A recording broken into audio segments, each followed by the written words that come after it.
Good morning and good afternoon, everyone. I want to thank you all for joining us for this session. My name is Caitlin Duffy, and with Shushan, we lead the Research and Innovation Group for the SciOp Global Health Working Group. We have been thinking a lot about what kind of encompasses this research and innovation scope of our team. And as Shushan and I were thinking, what would be some nice content for people that really would help give young researchers additional tools to really think about how they can advance the work that they're doing at their own institutions. We really recognize the need for this type of discussion. And so it's really my pleasure to invite and to host Dr. Iyad Sultan. Dr. Sultan got his pediatric hemonc training at the Medical University of South Carolina and joined KHCC, became the head of Pediatric Solid Tumor Service, chairman of the Department of Pediatrics, and then in 2018 led the Cancer Care Informatics program. I have had the pleasure of working with Dr. Sultan over the last couple of years, and both within the research capacity through POEM, and then also with King Hussein Cancer Center. And so we're really excited to host this session. We hope that this is going to be a great opportunity for people to get some really practical general skills for how they can incorporate AI into their work. And we'll have some time for questions afterwards. I'll be monitoring the chat. And so please feel free to throw questions in the chat, or we'll kind of open it up for discussion afterwards. So with that, I want to extend a thank you to Dr. Sultan, and I'll hand over for his slides. Thank you, Caitlin. Thank you for the invitation, and I hope this will be fun and education to everybody. Now, over the past 2 years, I gave different versions of this talk, but now things are moving. People now are more familiar with AI. It's part of our life. I think most of us on daily basis, which is totally different than maybe 2 years ago. And things will get more exciting in the near future. So I like this slide. I saw it a couple of days ago on Twitter, so I decided, or it's X actually, to copy it. Who are we? We are CEOs. What do we want? AI. AI to do what? We don't know. When do we want it? Right now. So this is my life. I mean, everybody in the institution needs AI, but they don't really know what they need it for. And I think the lesson that I learned leading the AI office over the past 2 years is to go small, find small projects, finish them, and deploy them, make people comfortable with AI. What we will be in 10 years will be amazing. It will be totally different. But now we have to understand the limitations of what we are doing. This is a new era. And of course, people will have resistance. So COOs, look at this. I mean, the number of physicians increase over time, but the number of administrators really skyrocket. And that's a problem everywhere. And that's where really AI can help. It can cut the cost and the need for labor in hospitals. It's not going to affect people who are working with patients, like not with for physicians or nurses. To the contrary, it is believed that we'll have more jobs actually in the healthcare sector. But people who do repetitive work everywhere in healthcare or anywhere else, they will have, I would say, more comfortable life and more productive things to do. You always hear this, AI will not replace physicians. However, physicians who use AI will replace those who don't. And this really came from radiology. So it started like radiologists who use AI will replace those who don't. And you wonder why I have an image of a razor here. The brand of this is Kodak. And when I saw it in a grocery store, I was shocked. Kodak was the leading camera company. It's a huge brand. But they failed something important. They did not really believe in digital photography when it started. So they were late in the game, and now they make razors.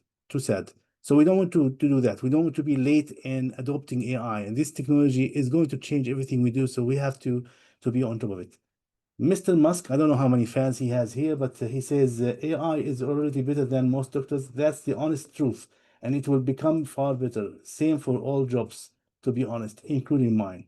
Well, I know, and I think I don't know if any of you disagree that that ChatGPT and other models are just amazing when it comes to medical diagnosis, but they will never replace doctors, and they will never be better than doctors, because medicine is not really about knowing the diagnosis. It's about so many things, and those who work in pediatric oncology, of course, understand that very well, because sitting with a patient delivering bad news or good news or whatever is far, far beyond what any intelligent model can do. This is just, it's a human thing. So neural networks, again, this is a great, marvelous invention that made it possible for machines to learn things it was never possible before using mathematics. How can you tell this is number six, handwritten number six? If you just use mathematics regression, whatever model you use, this is not possible. Neural networks, where every pixel become what they call a feature, comes to the neural network. And by the way, this is not really actual wired network. This is just all algorithms. So eventually we'll have a prediction that this is most likely number six. So it's all a game of numbers, prediction games. Even ChatGPT, everything you see is just about predictions. These models are just amazing. Let me just try to play this.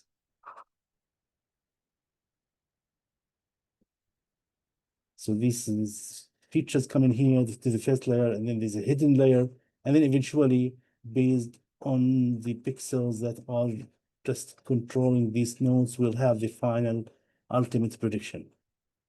Amazing invention, and this allowed us to do amazing things.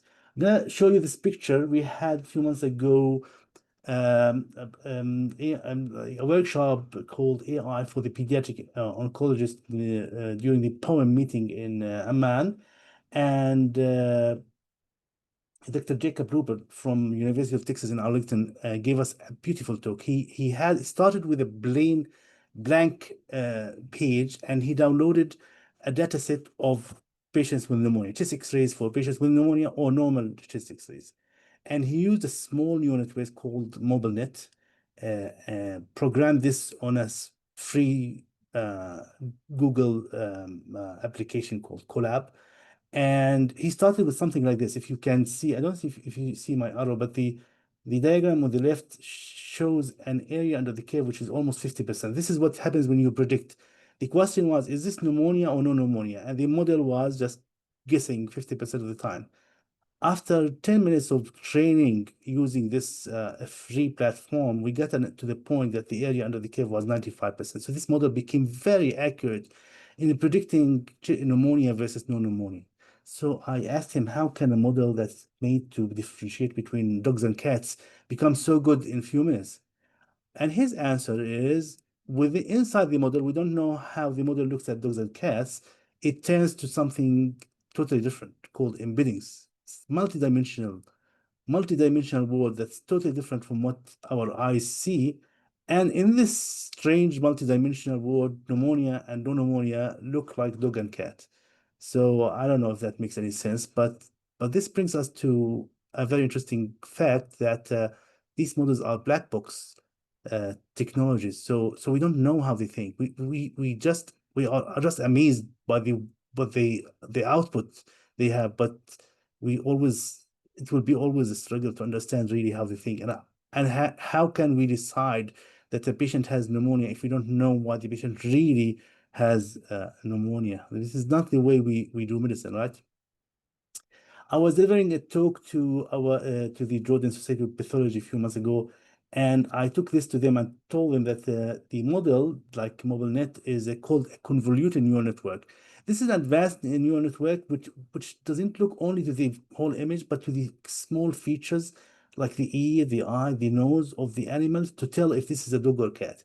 And if we take this to pathology, maybe we can also say that the malignant cell is a dog. I don't know if you like dogs or cats, but we can say it's a dog or cat, and the benign cell is the other animal. Now things are very complicated in pathology, because when you look at the slide, you are actually looking at millions, if not billions, of dogs and cats. So it becomes very difficult, because if you have only one malignant cell, the whole thing will become malignant. So pathology really is struggling and is lagging behind radiology because of this really struggle in putting everything together. But it's moving forward very slowly. So far, only 3 FDA approved models in pathology versus I think 600 models in radiology. So these models, when they look at regular chest X-rays, they don't just see what we see. If they are trained on enough data, they can see things that are totally different. They can tell the race of the patient. They can tell if the patient has diabetes and how the diabetes is controlled. They can tell the bone density, mortality, and they can tell all parameters of echocardiogram that are just not possible for the regular radiologist to tell if they get enough training data. The same goes for eye. I mean, looking at the eye, you can, you maybe, but ophthalmologists can tell so much, but they can't tell if the patient will have myocardial infarction in 3 years, heart failure in 3 years, ischemic stroke, and most interesting, Parkinson's disease. With high level of accuracy, you can tell looking at the fundus of a patient if the patient will develop Parkinson's disease in 3 years. So again, if you have the data, you can train these models on things that are just beyond imagination. Now, this moved in 2017 to a new level thanks to this very interesting paper, Attention is All You Need. And I don't know if you read it or heard about it, but I'm sure our kids in school will be learning this very soon. Added to complex neural network was layers of attention. And the attention is, simply speaking, is a way to give weight to the location of each word in the sentence. So it's not only the word, because, Iyad ate pizza is totally different from pizza ate Iyad. That would be a disaster. But so the location of the word needs attention. And that's what this model of this paper in 2017 introduced. And today, thanks to that, we have GPT. T stands for transformer, which is a neural network that uses attention. Now, this moved also fast, not only the words, not only the sentences, but also these models. If we put images with words and they are all converted to this multidimensional world of numbers, we can bring them to can bring words and images together, and the model can understand the relationship between images. And imagine how this can affect medicine. Imagine how the CT scan, the NGS, clinical note, pathology slide, all of this will come to one universe of dimensions that are just beyond our imagination, and how the knowledge which we already started seeing will be translated. Now, I'm just giving hints, and I have many slides, so I'm going to skip some of them, but I want to give you hints about some research that's going on, and it's not very complicated. If you team up with AI engineers or software engineers, you may be able to do miracles. It's all about data. And maybe this is the most important lesson from my presentation for institutions who are serious about deploying AI. You have to bring your data to one place, which is called data warehouse. And if you have your data in one place and you have enough talent to work on it, you will have all kinds of unbelievable outputs. So we are all used to generative models. Like this patient developed hypotension and skin rash 20 minutes after receiving the first dose of piperacillin. We are all used to this, where we ask the model, did the patient have an ADR or adverse drug reaction, and the model will answer. But there are models that do not talk. They are brilliant. They can be trained on many things. Maybe you can imagine if you have a monkey that you train to do task, but the monkey cannot talk. It only can give you a hint that this is an ADR and the probability 98%. These models are very useful in healthcare, and in the future, the ecosystem of AI models will be a combination of generative models that talk. Sometimes they hallucinate and make no sense, and discriminative models that give you probability of the truth based on their training. These models are easy to deploy, fast, cheap, and very easy to train, and they give probability. So they may have advantage over generative models. And I know all of you are already brainwashed with the generative word, which is an amazing word, But in medicine, we may need these models also to work hand in hand with generative models.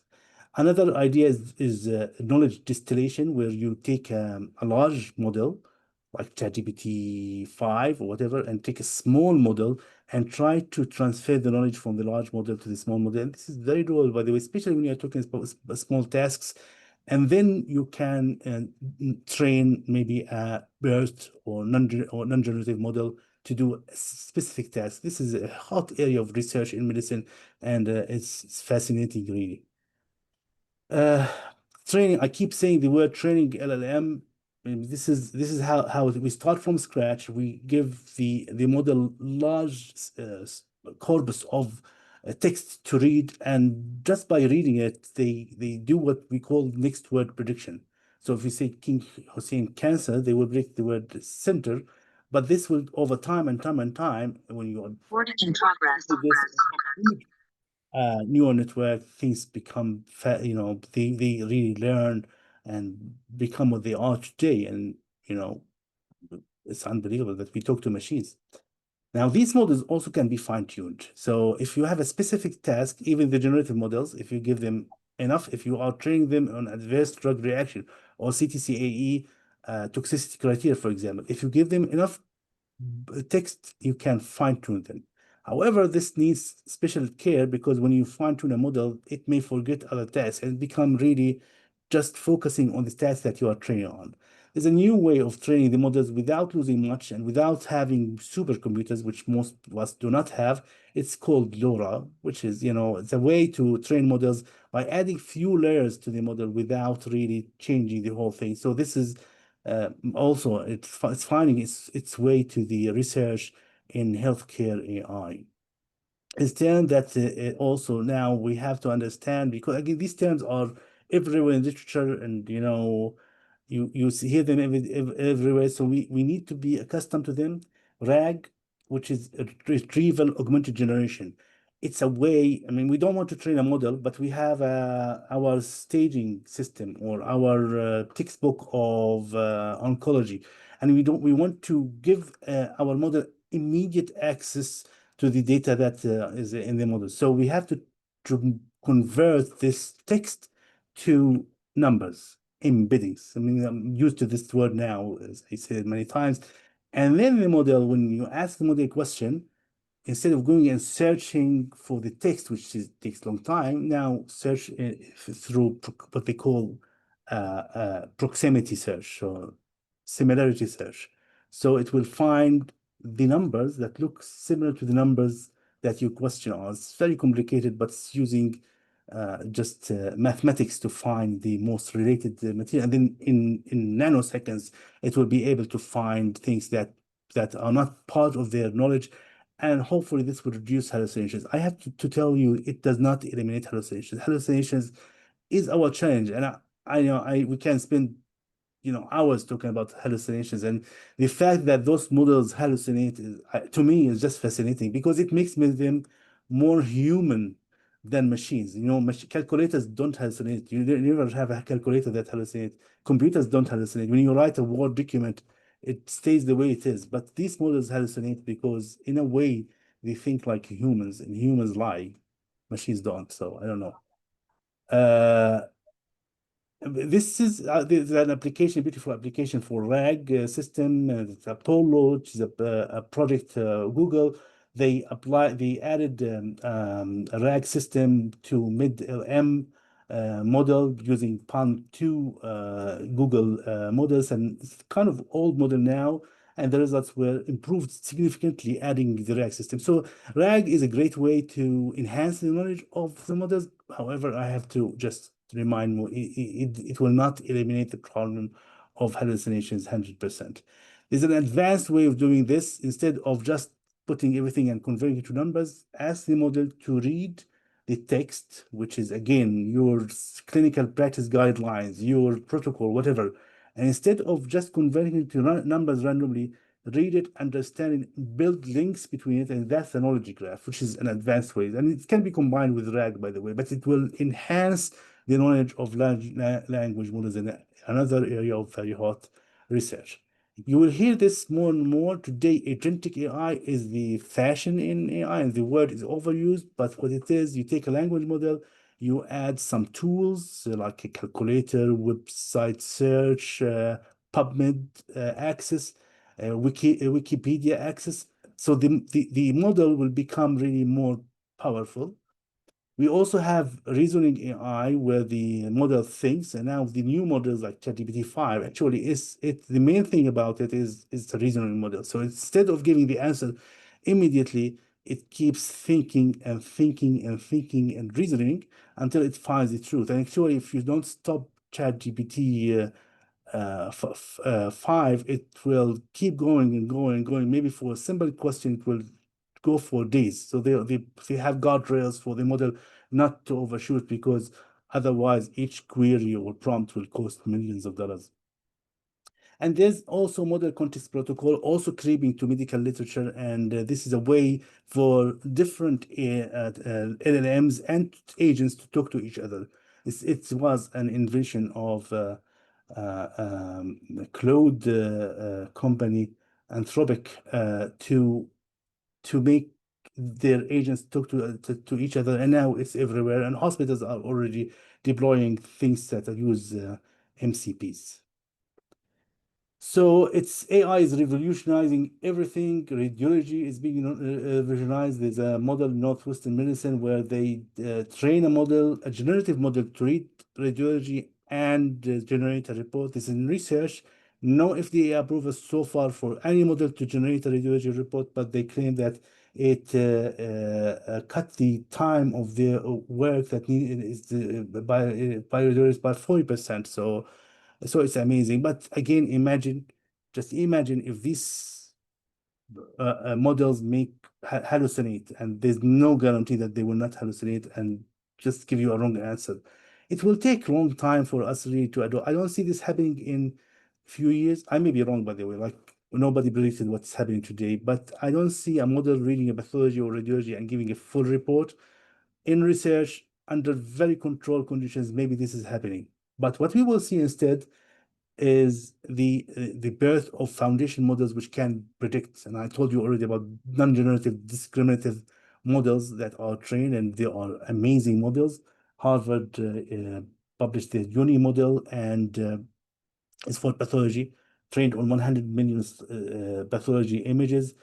Stanford recently published Musk with their foundation pathology model trained on 35 million slides and 1 billion tokens without labeling. It's amazing. And the model is generative, so it writes a full pathology report. So we are going to deploy a study here at KCC to see how that works. But this is the future again. Not I will not say it's it's near FDA approval or clinical practice, but really this is an area where researchers can really have great work. We are in an era that we are seeing the first medications, drugs designed by AI. There's an antibiotic Epiusin, which is designed for Acinetobacter baumannii, extremely drug resistant antibiotic, and it's in final stages. Hopefully, we will see it in clinical practice soon. There's a new drug for pulmonary fibrosis, also designed completely by AI, now at phase 2 trial. And there's also the personalized AI dosing. QRT AI is a company that's really working heavily on this, and they have a model that can read the medical chart and it makes suggestions how the dose of drugs should be changed. Wearables are everywhere. Uh, Apple Watch was approved by FDA in 2018 as a medical device to detect atrial fibrillation, and these models are becoming more and more, there are more and more approvals. But after radiology, cardiology comes second in FDA on the number of the approved products. So this is happening. This coming. This lag in pediatric research in this in this domain. So hopefully we'll see more and more of biosensors applied to children, especially those with cancer.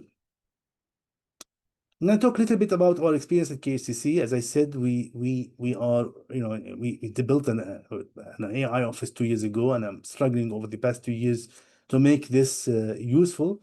I think our plan was great to bring all the data from everywhere, and still, till this moment, it's challenging to bring everything because, like KCC, like all hospitals, have so many, sources of data, different structures, and bring them together was a big challenge. I'm personally a self-proclaimed data scientist who really was interested in bioinformatics, and that's what brought me really to data science and then to AI.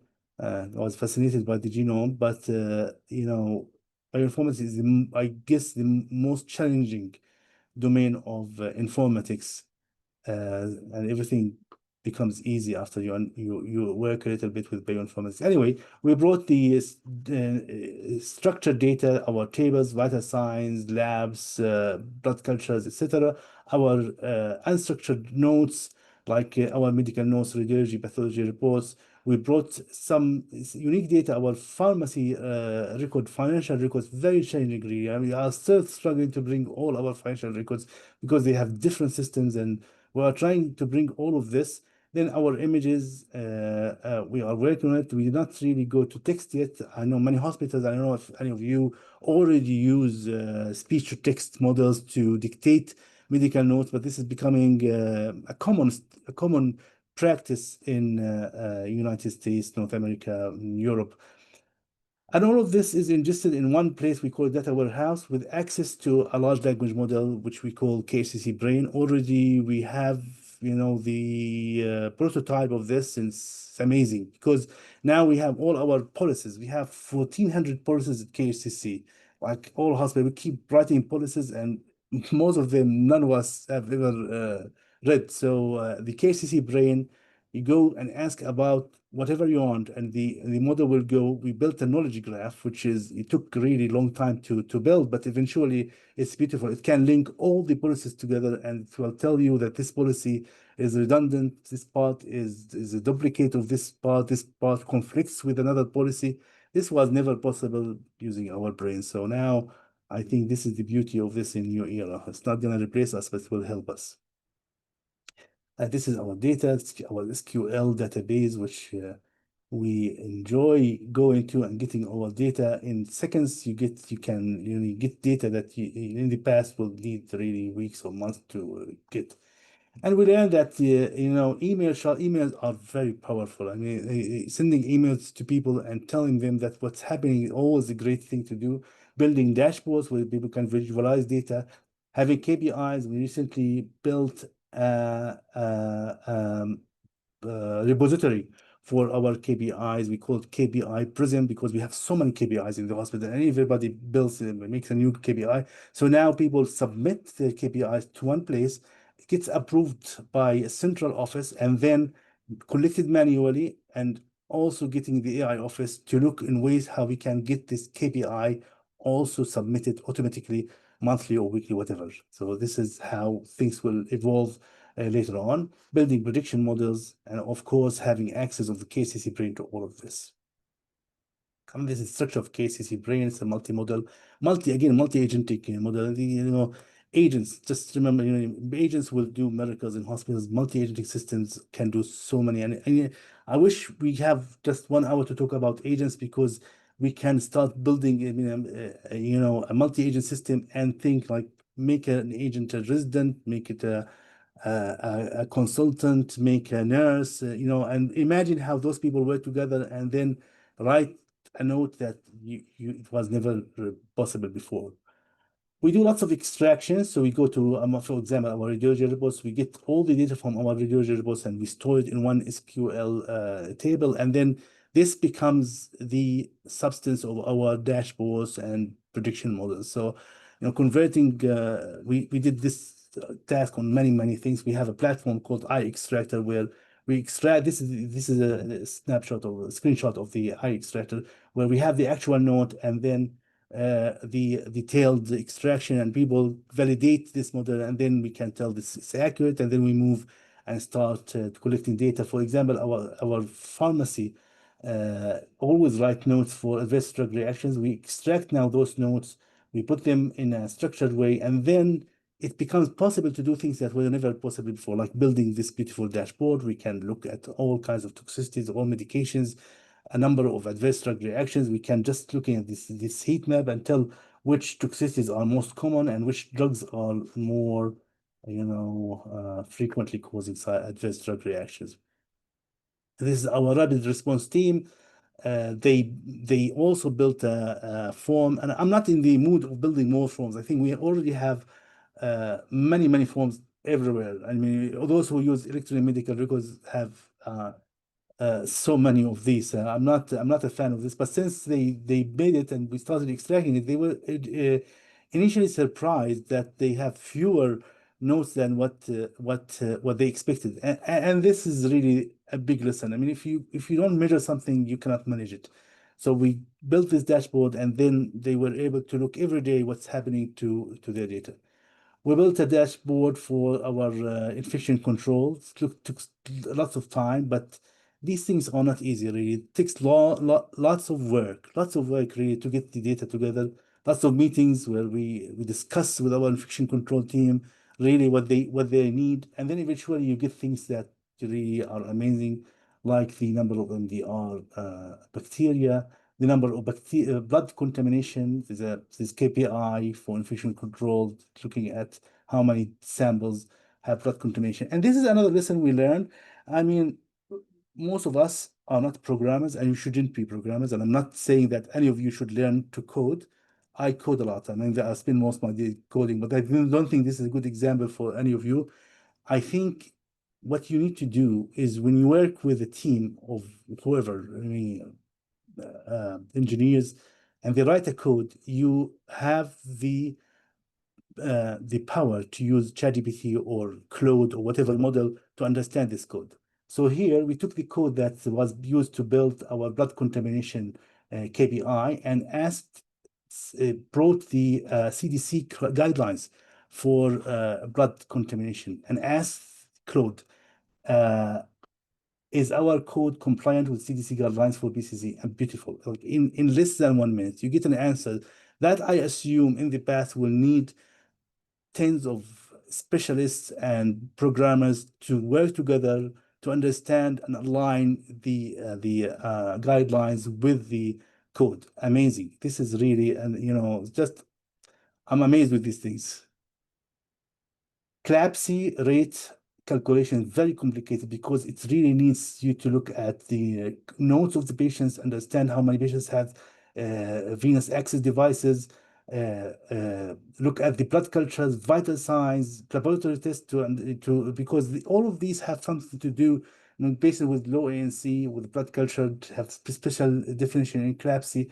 If the patient has a skin contaminant and then develop a central line infection with or without fever, that makes a difference. So all of this has to go together until you get the final calculation. And when we looked at our calculation with the human, I mean our infection control calculation, amazingly we were very similar.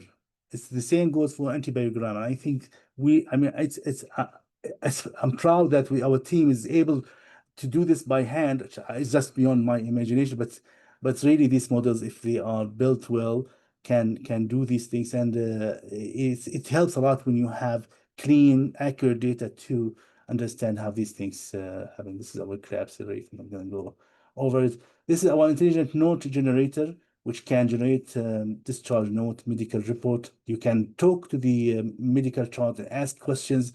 You can write an multidisciplinary note and generate an intelligent plan. You can prepare for the multidisciplinary clinic, adult staging, pediatric staging, analysis of radiology reports. All of this available, not deployed yet. It wasn't deployed yet because our administration, understandably, is very scared. Once we have this deployed, we will go to the point of no return. I mean, that will change the way we do medicine, that will change the way we write notes, that will change the way our residents will handle discharge summaries, because these models will write discharge summaries and write instructions in Arabic and send them directly to the patient on their mobile phones. So this will change everything. And once we deploy this, I call it the point of no return.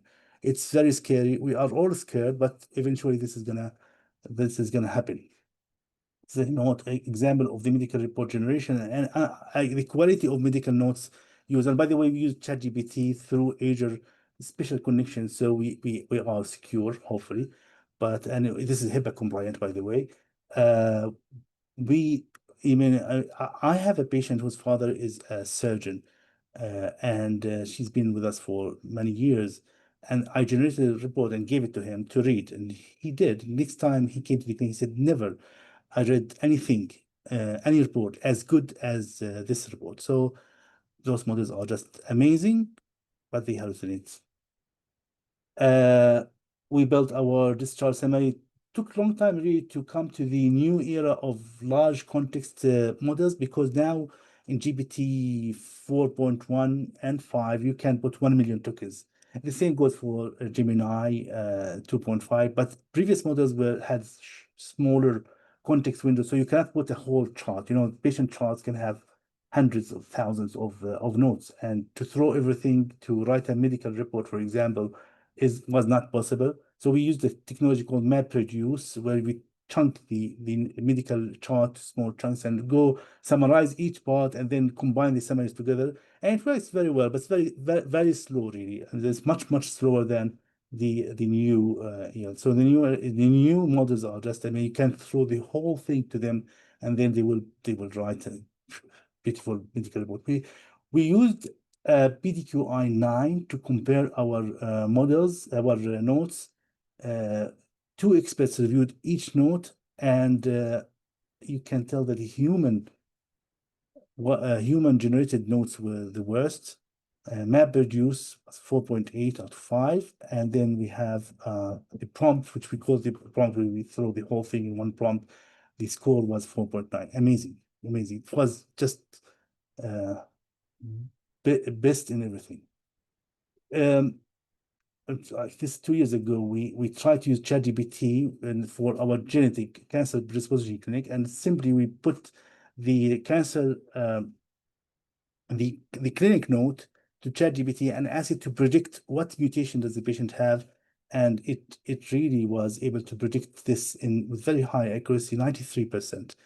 We took this one step further and built genetic cancer genomics navigator, where we can draw a map. Let me try to put this on screen. I don't know if this will work. If it doesn't, I will just go back to the slides. Um,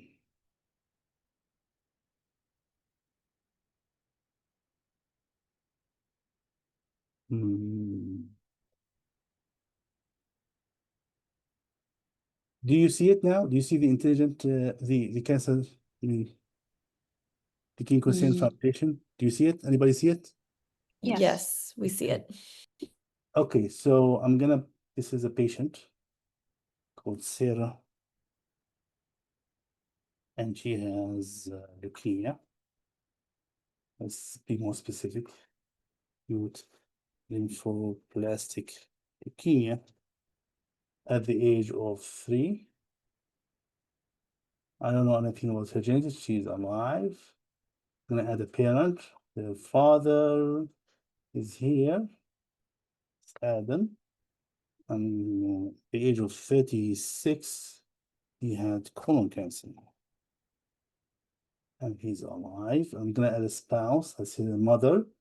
And her mother is Susan.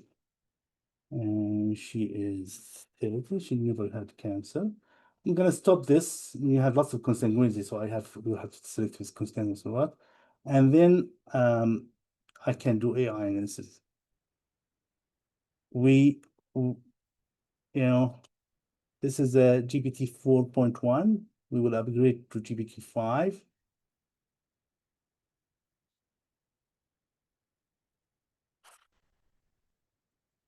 A bit slow. Of course, because I'm making a demo. Okay. I'm gonna skip this because all of this is not. Let me just go to surveillance recommendations, regular follow-ups with pediatric oncology. Recommendation for genetic testing, giving her age and diagnosis, consider evaluating Leishman syndrome, especially if there's more extensive family history of various cancers. Testing for TP53 mutation could be considered if there's suspicious for this syndrome, etc., etc. I know it's not good, but it might give you a hint. And more important, you can save this and put it in your chart if you want. You can save it as a PDF, and you can actually save it as a CSV, and in the future start new pedigree. Instead of rewriting this, you can import it from your charts. Here we go. This is how it's saved in your computer, and then you can get the same thing again. So I coded this using React Native, which I don't know anything about. I don't write a single line in this. This is what they call vibe coding. I wish this is something that we can talk about in the future. People can now build things. I don't think, I did not find anything similar to this, so I had to make it. And we took it one step further. One of our master's students added the NCCN guidelines as a RAG to this, and the results are just amazing. We applied it for breast cancer, and hopefully in the future we'll try it for pediatrics as well.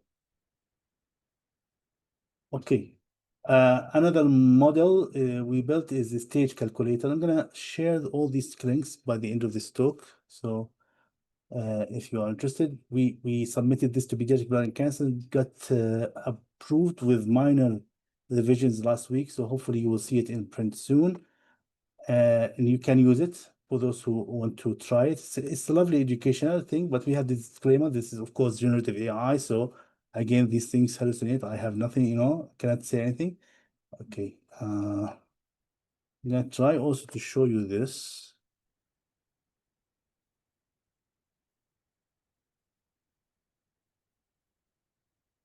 Yeah, I already, just to save time, I already have the pediatric cancer staging using Toronto system.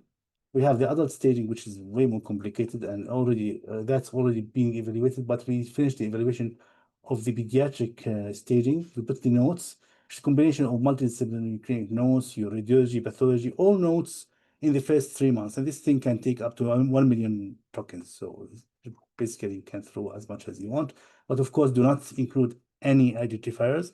It goes securely to AI, OpenAI through our server, but I can't guarantee what's happening between your server and ours. Anyway, so this is a leukemia case, CNS1, but it can you can try it for rhabdomyosarcoma, whatever disease, and get detailed explanation why this patient has this exact stage. So I just enjoy reading it, and because it's a great teaching model. And we received some feedback, and it's always positive. Did not receive any negative feedback so far. We're free to use it and try it. And but again, this is just educational. Don't I'm not promoting this for clinical use. It has all disclaimers that this is not a clinical tool, but it's an example of how things will move. For KCC, we have it embedded in our intelligent node generator, so people can go and directly generate staging for patients. This is the multi-agentic system that was used to build this staging system, and the accuracy was highest for non-rhabdomyosarcoma, bone tumors, astrocytomas, etc., and lowest for renal tumors. For some reason, there was lots of confusion about the renal tumors. If sinus was involved, we staged for stage 3, regardless of the section, and things like this. I struggled with Hodgkin lymphoma initially, but fixed it. The two sides of the diaphragm was very confusing to the model because it always thought that right and left are two sides, which is correct, but that's not what we mean in the staging system. So it took some prompt engineering, I would say, to get the model work well for Hodgkin lymphoma. We built a research submission tool that's also being deployed now at KCC, where people, we always have the paper work, which was, again, I don't know, it's just amazing that our staff was able to handle all the numbers of papers that needed. I'm not going to repeat myself, but I said radiology is number one in FDA approvals, followed by cardiology.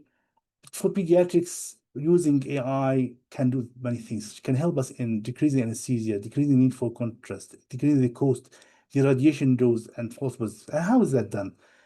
There's we talked a lot about technicalities, but really these things are amazing. How I like to talk about them. The GAN, which you may find some tools online that use GAN, generative artificial network. This is the classic model where you have a zebra converted to a horse. So these models are two neural networks. One of them is making the changes, and one of them is correcting it. So one of them is generator, and the other one is instructor, and they end up doing this from zebra to horse and horse to zebra. So how is this applicable to medicine? You can convert an image with no contrast to an image with contrasts just by using GAN. You can enhance the quality of a PET scan, so you can give much less dose, which can save radiation, save money, and save time on the PET machine, which is, can save you buying another PET machine if you apply these models. And some of these are already FDA approved, by the way. You can fuse different studies like MRI and PET scan and get one study that has this false positives. You can segment the organs, which can help radiologists and surgeons to understand the relation of tumor to certain organs. Many examples and implications in pediatrics. I think the problem with academia that we always look for small successful projects that can be published. But for industry, they do a better job because they look for a more general model that can be applied to everything. But anyway, there are so many success stories in deploying these models or applying these models to different pediatric tumors where they can predict chemotherapy response, predict the stage of the tumor, size, you name it, pulmonary nodules, etc. One model we trained here at KCC, not for pediatrics, but for adults, was able to predict which patients will develop lung metastasis, even if they come with no lung metastasis, just looking at the lung, nothing else. So even in the lung, you know what the reviewers call small, faint, tiny pulmonary nodules? We excluded these, but there are still some faint, tiny pulmonary nodules that the reviewers cannot see, but the models can see and can predict with very high accuracy which patients will eventually develop lung metastasis later on. Liquid biopsy is a hot topic. I'm gonna skip this because of the sake of time, but really this is AI will help tremendously. We have a project looking at methylation, use of methylation signature to predict minimal residual disease.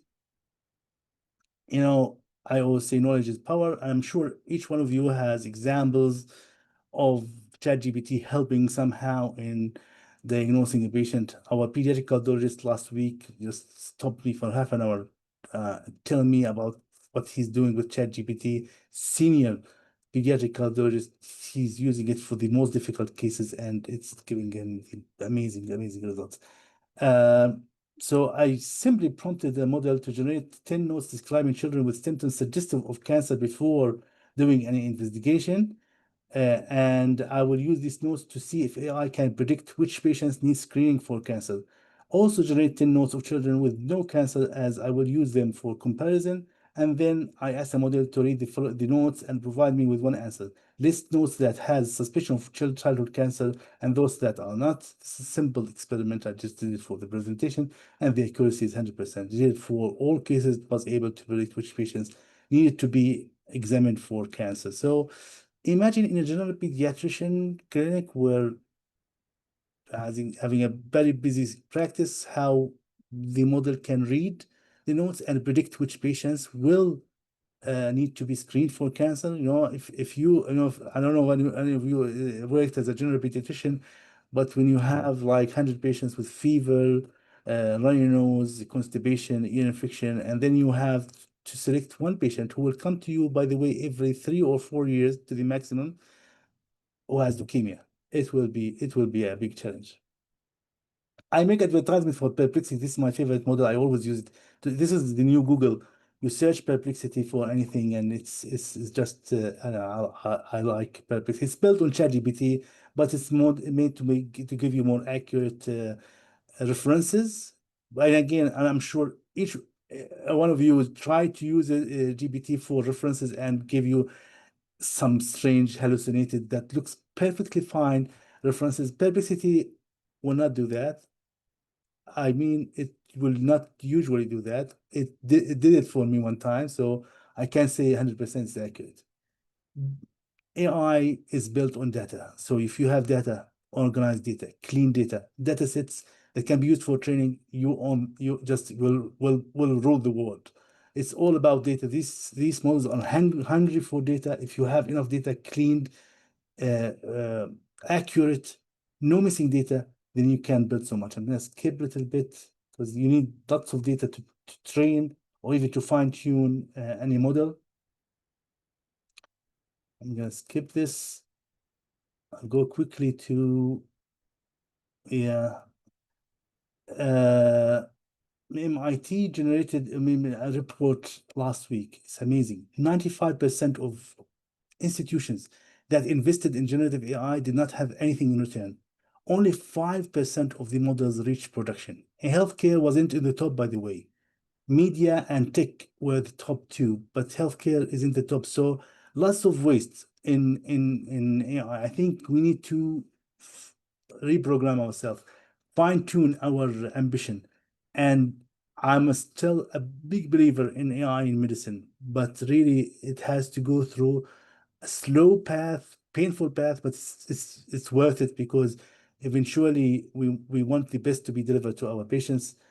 um, OpenAI um, published a few months ago a study about their application, 40,000 patients in Africa, 106 clinicians, and ChatGPT helped in reducing the number of diagnostic errors by 16%. And I believe that. And unfortunately, most people, or all of us, are using ChatGPT and these models outside the real practice. Our hospital, we just use it in our accounts or free account or whatever. Uh, I don't know how many institutions have actual subscription to ChatGPT, but I'm sure everybody's using it outside on their own. And that's what the MIT report also said, that maybe this culture has to change. This is a nice paper also a few months ago came out. Foundation models in medicine are a social experiment. So we are really living a social experiment, and this applies to everything. This never ever technology like this, massive as ChatGPT, came to our lives and changed everything, and came to the clinics, to healthcare, to everything in our life, and had that quick deployment, like these what's happening now. FDA also in January published guidelines using AI as a medical device. Amazing. So you're talking about using AI as a medical device, and they want to give easy path for approval. But of course, this will not. This will be always challenging because it's a big responsibility. Skip this. Alpha Genome. This is, AlphaFold, Alpha Genome. These are DeepMind projects from Google. AlphaFold got the Nobel Prize last year. Alpha Genome. Now we're not talking about the structural protein like AlphaFold. We are talking about the impact of a mutation on DNA. So you give millions of bases and one mutation, and the model can predict the impact on healthcare and the structure of the genome and protein. I'm gonna stop here. I had some commercial, but that we have a cancer care informatics master's program here at KCC, which will be running its second iteration this year. So this is something that some of you may be interested in sending young pharmacists or engineers to join the program. Anyway, thank you very much. This is Zoom is always not fun to work with because you don't see the faces, you don't see how many people sleeping. But hopefully you enjoy it. Michael, thank you very much for attending this. Uh, thank you very much. What a wonderful presentation. A number of observations, and have you got time for questions? Yeah, have absolutely. Go ahead, Michael. Yeah, fantastic. And an observation. I'm on a very steep learning curve. I've just got ChatGPT 5, and I have a number of observations. I'll tell you what stimulated me. is that one of my patients, as you know, I practice in solid tumors and brain tumors. One of my patients has metastatic osteosarcoma, and we've got an advanced molecular diagnostics platform for precision medicine, and we make that available for the family. So I'd sat down, I spent an hour with the family, I went through and discussed the output of the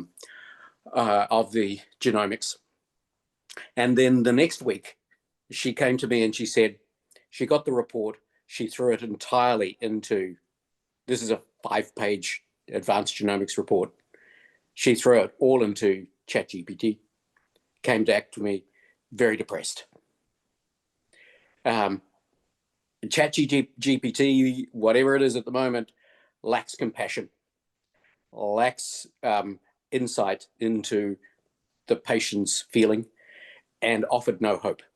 Now, it was accurate, but so I'm feeling I've really got a steep learning curve here. I know. Just an observation. I think we're going to be our institutions are going to be very conservative. Our families are going to be run at this big time, and we're going to be somewhere in the middle. Is this something you're seeing? Of course, Michael, this is like the Google Doctor in the beginning, Oh, yes, it's replacing Google Doctor. But it's like Google Doctor on steroids because it's much more powerful. But let me tell you something. I mean, I understand your concern, but knowledge is power, and I mean, the situation is very difficult for a child or for family with a child, but patients have the right to know. And let me tell you something that we have here in Jordan. We write medical notes in English. People speak Arabic. So it's not fair for patients to, they have their notes on the MyKCC app where they can access all the notes, but they are all in English.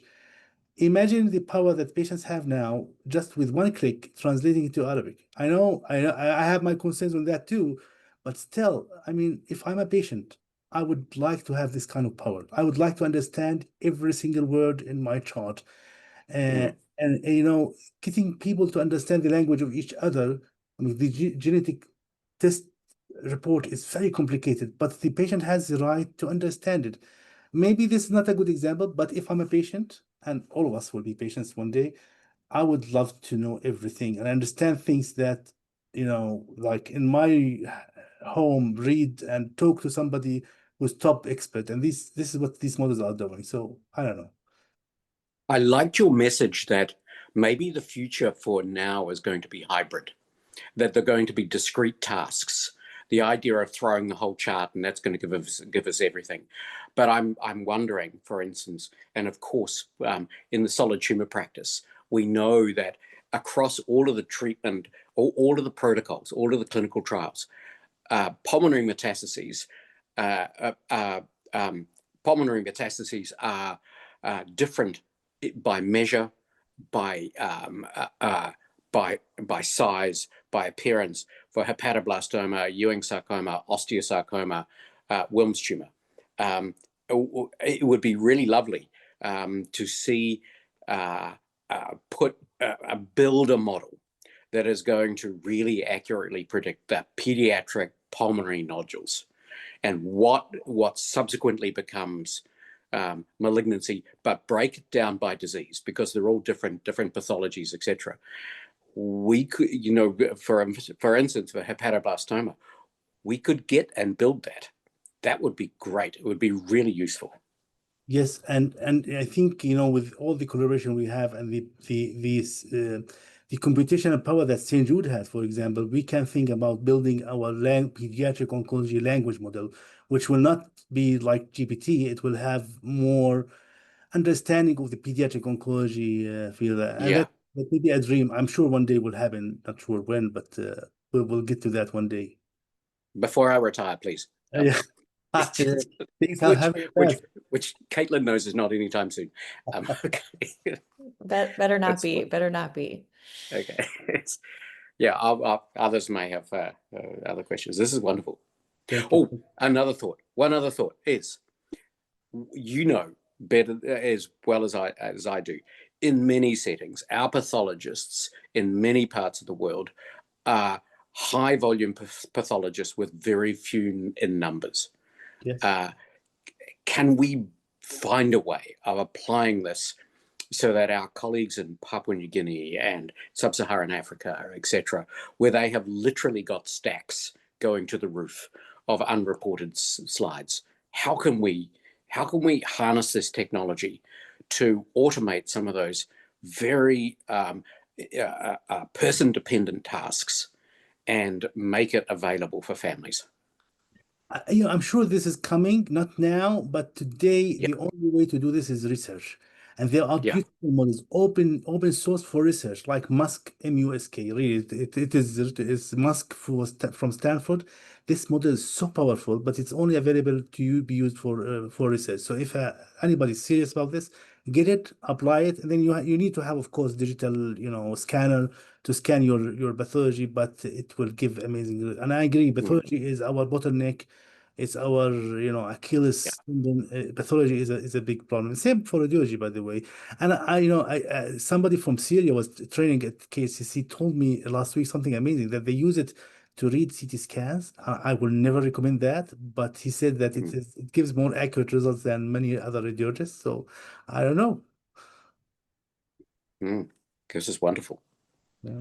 Michael, thank you for the question. And Iyad, thank you so much for being here today. I know there are a couple more questions that are coming up in the chat. I also want to be mindful of the time for those that need to hop on to something else.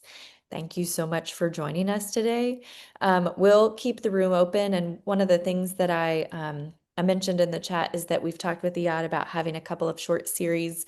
I think this was a really nice kind of general overview of the really broad applications of AI. One of the things that I've learned from him as well is just kind of like practical tools that I, as an AI novice, can kind of integrate into my workflow to help me be a little bit more efficient. So I think there's a lot of future topics that we can have full discussions about. So Lilith, I see your question in the chat. Do you want to go ahead and ask that, or yeah, do you want to address that question?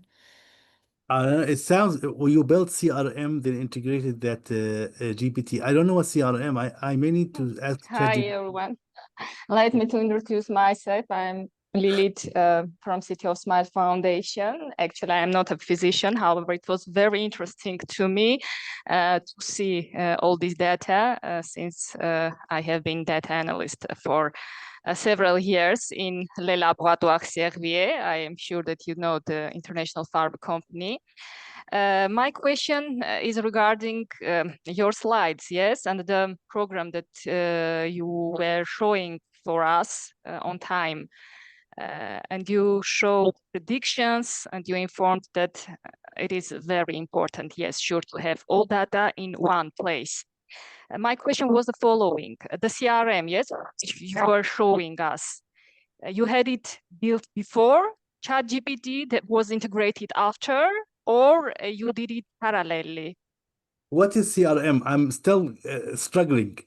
The system that you For the node generation, the one with the icons I showed. and log in to it and see the predictions. See the predictions. Hello? Yeah. I'm still not sure about, if you are talking about non-generative models, or you are talking about our intelligent genetic cancer. Okay, let's I'm take clear. non-generative. Yeah, go ahead. I'm sure you need more time but yeah.